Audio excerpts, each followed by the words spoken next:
Are we being picky or are we being bagzillas? Hi everyone, welcome back to my YouTube channel. I'm Kim if this is your first time watching, and if this is a returning video for you, thank you so much for taking the time to watch one of my videos again. It means the world to me that you enjoy my videos, so hit that like button and drop me a comment and take part in the conversation.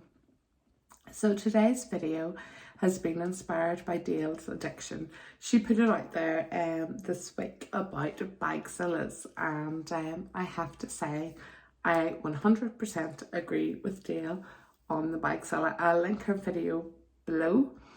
But Dayle has raised the question, are we becoming bagzillas? Are we control freaks over our bags? Should we expect flawless products, even though these bags are being handmade? And she talks about the sequins and the different houses and their different issues, and Chanel with their metallic leathers, and Fendi with their sequins. Are we being picky, or are we being bagzillas, or are we just being informed customers? And I really truly believe that YouTube has given us a platform to be more informed.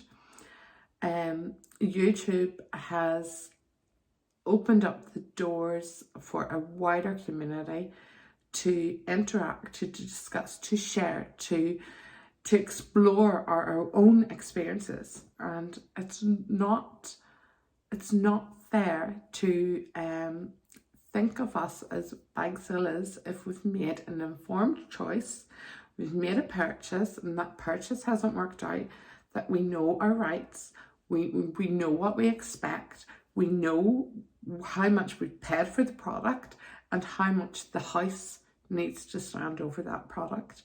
So I've had a few issues, and I can only talk about Louis Vuitton for now. Louis Vuitton is my main experience, and I have to say, although I've had a flawed experience, Louis Vuitton have always done their best to fix that problem.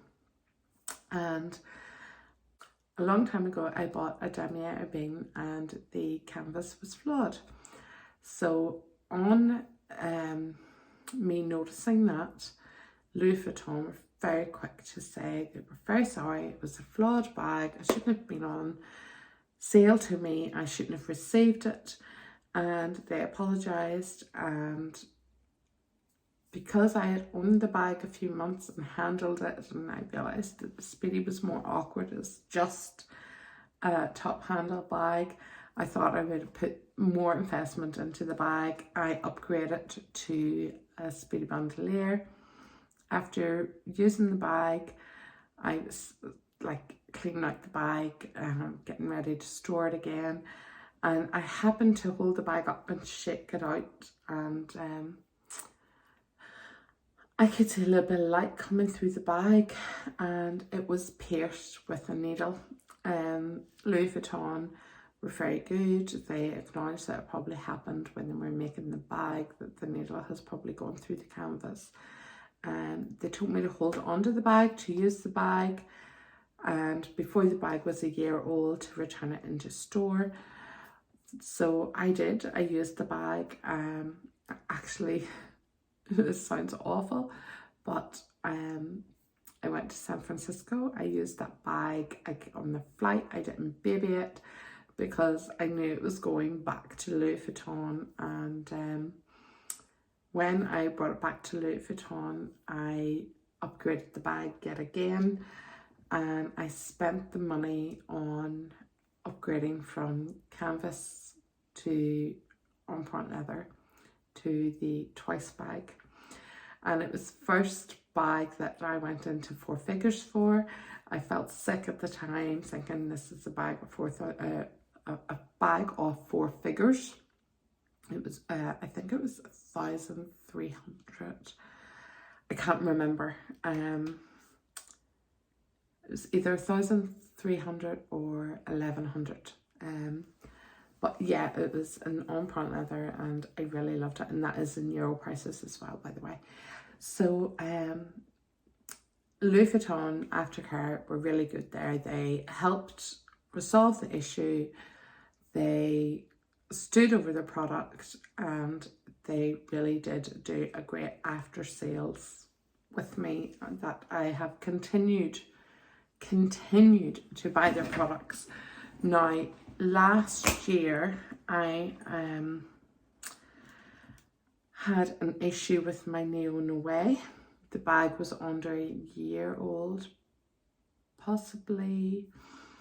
Yeah, it was under a year old, and the canvas had started to crack around the top. There was a little bit of peeling down the sides. So this was the bag.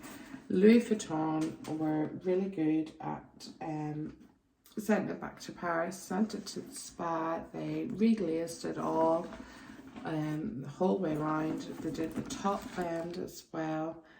And yeah, this apologies, this strap didn't come with it, but that is a Louis Vuitton strap that my CA was able to source for me. But yeah, they stood over the product again and they fixed it.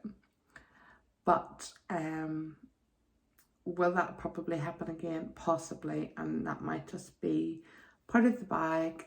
An informed decision was made when I bought this bag. I liked the bag. I didn't know at the time that there was issues with the Neo Noé and being commonly known for cracking on the top. So if that was to happen again, would I ask for a replacement? No, I would ask for a change in bag, and I wouldn't take the Neo Noé again, although I do love the shape. I do love this bag. So far it's all been good. There's been no flaws with the bag from it's being repaired, so hopefully that will stay that way. But if it doesn't, I will be the thorn in Louis Vuitton's side, and I will bring that bag back within the year of it being repaired. Obviously, I am not naive. Bags get wear and tear all the time. We use our bags, we have to expect that. And if bags wear harder than others, that is a lesson learned. But if there is a flaw in the design, then you can stand over your thorn in the side attitude. And I take that. And I hope my CAs in Dublin understand that we work hard for our money. They work hard for their money. And when we work so hard for our cash or our wage or whatever you want to call it, our pay, you want to spend that on nice treats that make you feel good because you've worked so damn hard. So these are the nice treats that I work so damn hard for, and I do want the best. And if that means having to call flaws out, then I will. I have had experience before when items have arrived flawed, and that is in 2020, sorry. I purchased this strap online. I had waited and waited. Actually, I don't think I actually got it online. I think I got it through client services and on the telephone actually, and they sent me out this strap, but the strap had actually had like some peeling going on here, and very quickly it was noticed like on arrival. But the next day there was a price increase, and Louis Vuitton stood over the strap. They said there was a mix up because it was back out of stock again. It was hard to get item, that I had to go on a wait list for the new strap coming in. So there was a hoo-ha anyway about the refund dice exchange, so it had to be refunded because it was going to be too long for the new one to come.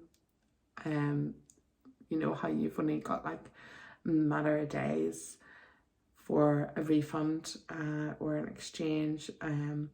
but because it was going to be over that amount of days, I think it's 28 days for a refund and an exchange, that Louis Vuitton had to refund me the money for the strap and then charge me again when the strap came in 6 weeks later.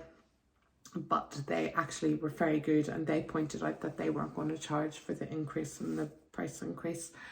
And yeah, like, they were lovely, and it was very effortless. There was good reason why the strap wasn't available straight away to me, because it was a hard to get item. You have to have a little bit of patience. We can't be rude about the process. We're all humans, and we want, well, I don't know, I want to be polite, but I want to be polite, but I don't want people to think they can just fob me off either. So yeah, I don't mean to rant on, but I do think if we're going into a CA and we're asking for help with our product, we have to be courteous to them, and they have to be courteous to us. It's a two-way system. I think CAs need to be understanding that you haven't broken your bag, you haven't destroyed your bag, because these are expensive bags, and for the majority of Joe Blogs buying these bags, they've worked hard for them, and they actually do value the value of them. And they don't take it for granted that they've got these bags. Well, that's my opinion anyway.